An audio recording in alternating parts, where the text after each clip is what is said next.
On the day I moved into the dorms, my roommate Harper White gave me a crystal bracelet as a gift.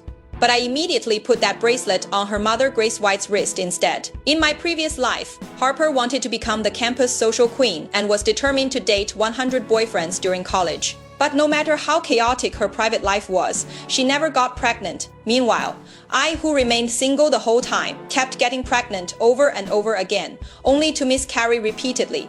I was mocked by the entire school, students and faculty alike, who said I was promiscuous, shameless, and that my private life was a mess because I couldn't say no to any man. It wasn't until my 66th miscarriage that I died on the operating table from massive bleeding. Only after death did I learn that the crystal bracelet Harper had given me had bound us to a uterus exchange system. When I opened my eyes again, I found myself back on move-in day. Harper smiled as she pressed an exquisite crystal bracelet into my hand, saying enthusiastically, "We're going to be roommates from now on. I am giving you this crystal bracelet as a gift. Wearing it will bring you good luck." Looking at the familiar crystal bracelet before me, I realized I had been reborn. I said to Harper, "Thank you for the thought.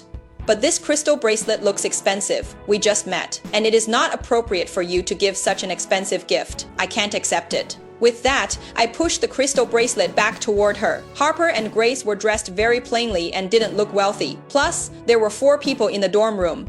But Harper was only giving me a gift. Something was obviously wrong. Just then, Carter Green pressed down on my hand and said, "Since Harper is giving it to you, just accept it. You are going to be living together for 4 years. Don't you have any manners?" Harper chimed in. "Yeah, if you don't accept it, you are not giving me any respect." I smiled. Carter was a friend I'd grown up with, and I had applied to this school because of him. But what I hadn't expected was that before school even started, he was already together with Harper in the freshman group chat, and he specifically told me to keep my distance from him. I grabbed Carter's hand and said, "I think this bracelet would look good on you too. Why don't you wear it?" Carter was so scared he immediately shook off my hand and backed away several steps. "Harper gave this to you. How can you put it on me? That would be wasting her thoughtfulness." Sure enough, Carter knew about the bracelet's special effects. Sai then put the bracelet away and stopped talking. While Harper and Carter had their backs turned, I suddenly put the bracelet on Grace's wrist. Seeing the crystal bracelet emit a strange glow, I knew the uterus exchange system had successfully bound. Grace touched the bracelet and smiled with satisfaction, saying, "You are very sensible. My daughter insisted on giving you such an expensive bracelet, but I couldn't bear to part with it." Then she said to me, "You are so young yet you dress so flashily. I suppose you are planning to seduce men.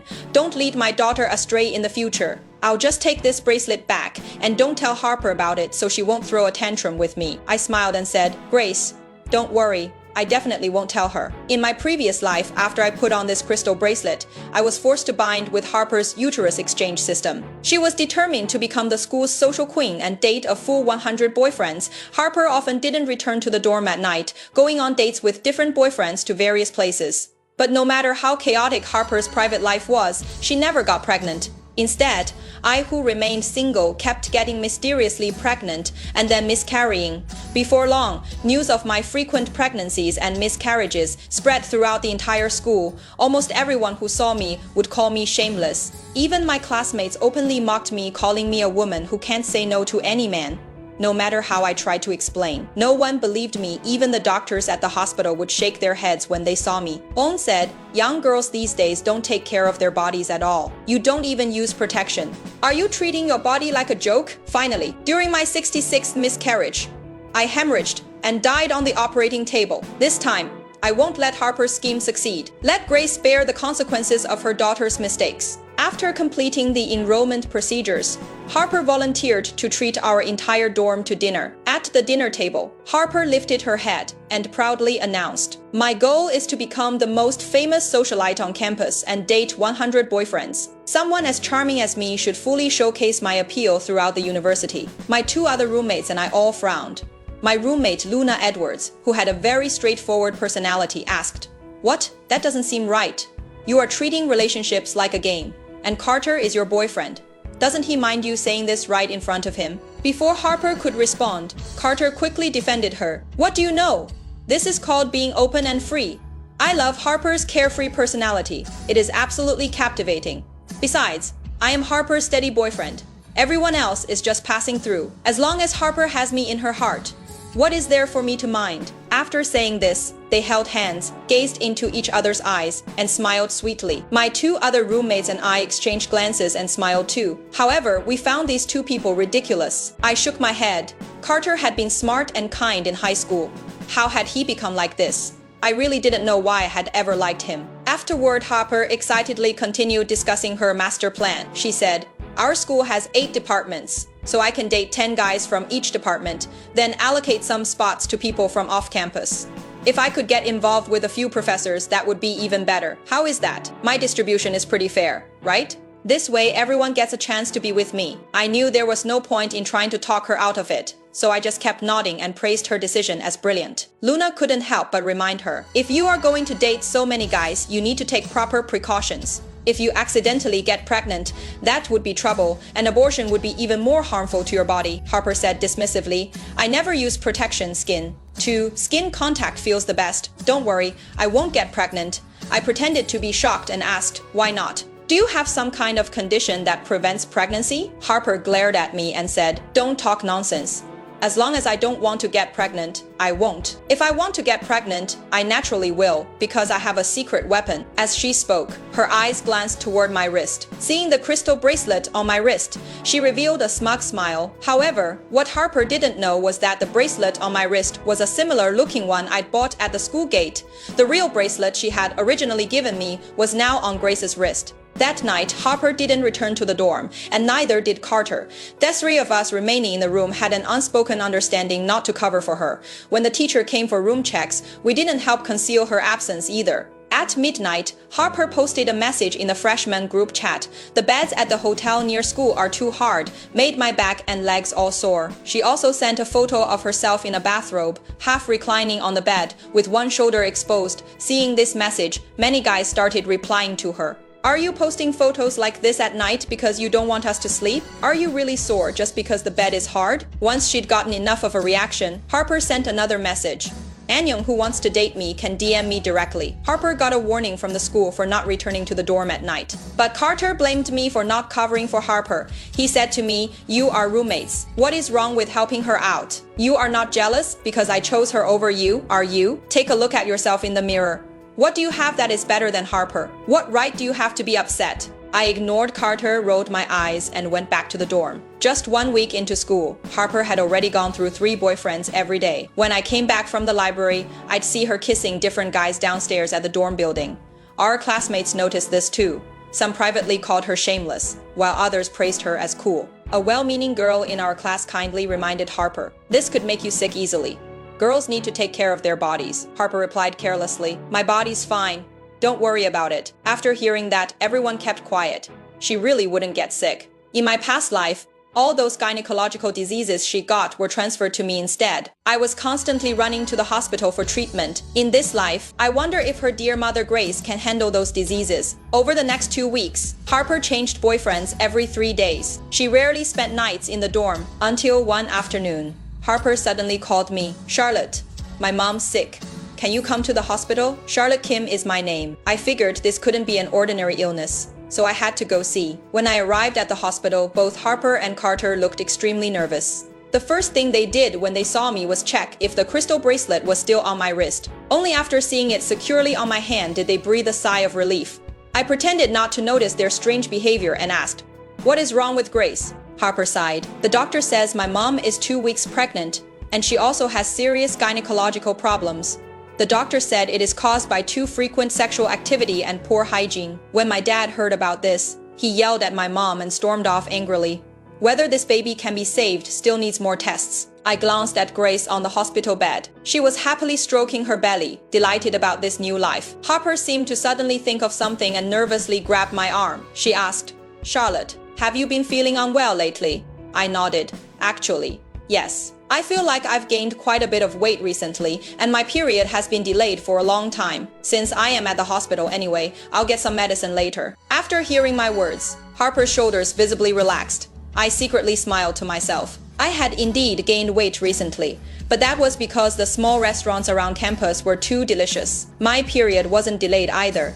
It was just that after spending so much time with Luna, my cycle gradually shifted from the end of the month to the middle. In the end, Grace couldn't keep the baby. She was already of advanced maternal age, making pregnancy very risky.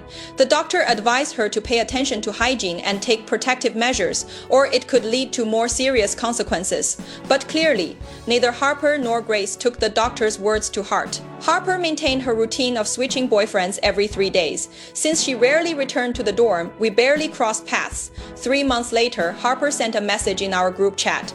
Is it really possible for someone to be pregnant with 2 babies at the same time? One 3 months old and one 1 month old. Less than a minute after sending it, Harper deleted the message. Everyone who saw it thought Harper was joking and didn't take it seriously. But I knew it was real because both babies in Grace's belly had been transferred from Harper's. I knew the show was about to begin. The next day, Harper called me furiously, demanding I come to the hospital. Before I even pushed open the hospital room door, I could hear heated arguing inside. A rough male voice filled with rage. I've been away on business trips for months. Whose bastards are those 2 in your belly? You are pregnant with 2 kids at once. How could you do this to me? This man was Harper's father, Jaden White. Grace defended herself through tears. I didn't. I don't know why this happened. These past few months, I haven't even touched another man's hand. I really didn't cheat. When she saw me enter, Harper pulled me aside and demanded, Charlotte, tell me honestly, have you experienced anything unusual with your body these past few months? I acted surprised. How did you know I wasn't feeling well? I came to the hospital secretly. Don't ask me anymore. I really can't talk about such private matters. After hearing my words, much of the suspicion in Harper's eyes faded, and she lowered her head in thought. Just then, the doctor's frustrated and helpless voice came from the room. I already warned you last time to take proper precautions. Having an abortion would cause severe damage to her body. Moreover, the patient's health is already poor. There is a real risk of losing both mother and babies. Upon hearing this, Harper's legs went weak, and she nearly collapsed. I quickly steadied her. Don't worry too much. Maybe the doctor made a mistake. If Grace didn't have relations with anyone else, how could she be pregnant? It doesn't make scientific sense. Why don't you try another hospital for a second opinion? Harper nodded, as if trying to convince herself. We absolutely must change hospitals. She then looked at me and asked, by the way, you are still wearing that crystal bracelet I gave you, right? That was my gift to you. You can't take it off. I spent a lot of money on that bracelet, so you better appreciate it. I smiled. Harper, you are so thoughtful. We barely know each other, yet you gave me such an expensive crystal bracelet. I heard crystals have special powers. People who don't know better might think you are trying to harm me. Harper's expression instantly froze, and she quickly said, how could that be? This bracelet brings you peace and protection. I raised my right hand, showing the fake bracelet on my wrist. But why didn't you tell me earlier that this bracelet shouldn't be worn by others? That day, Grace said, the bracelet was too valuable, so she took it back. Now, that bracelet should still be on her wrist. I was afraid you'd be upset, so I bought a fake one. Harper trembled with rage and stormed into the hospital room. She yanked off Grace's blanket and saw that Grace was indeed wearing the real crystal bracelet. Harper's hands shook uncontrollably. Ignoring everyone's stares, she ripped the crystal bracelet off Grace's wrist. Then she turned and shouted at me, this is the crystal bracelet I gave you. Why did you let my mom wear it? Why? I acted confused. Does this bracelet have some special function? Grace said it was too valuable and insisted on taking it back. She also said she was afraid you'd throw a tantrum, so she told me not to tell you. Harper froze, realizing her reaction was too extreme. Then smiled awkwardly. She said, that is not what I meant. I just think this bracelet suits you perfectly. From now on, wear it properly. No matter who asks for it. Don't give it to anyone else.